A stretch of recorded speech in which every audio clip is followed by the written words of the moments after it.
सोलापूर हैदराबाद राष्ट्रीय महामार्गावर भीषण अपघात घडलाय।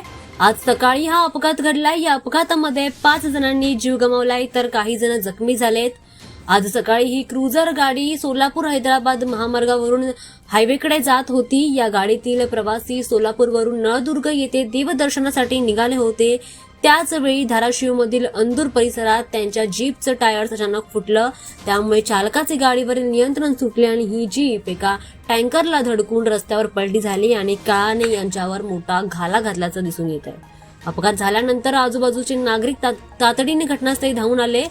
काही नागरिकांनी जोर लावून क्रुझर गाडी सरळ करून त्यामधून देह बाहेर देखील काढले। आतापर्यंत हाती माहितीनुसार या अपघातामध्ये 5 जणांनी जीव गमावलाय। यामध्ये 3 महिलांचा देखील समावेश आहे। या अपघातामध्ये 7 ते 8 जण गंभीर जखमी झालेत।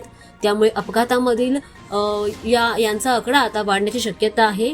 जखमींना उपचारासाठी सोलापूर येथे हलवलंय। या अपघातामध्ये जीव गमावलेले आणि जखमी झालेले प्रवासी हे सोलापूर येथील असल्याचं समजून येत आहे। या गाडीचे टायर्स फुटल्याने गाडी अनियंत्रित होऊन एका टँकरला धडकली। ही धडक इतकी जोरदार होती की गाडीच्या एका भागाचा पूर्णपणे चेंदामेंदा झालाय। गाडीचं पूर्णपणे नुकसान झालेलं पाहायला मिळतंय।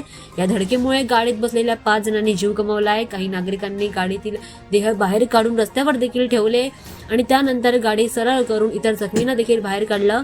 सध्या पोलीस आणि स्थानिक प्रशासनाकडून बचाव कार्य सुरू आहे।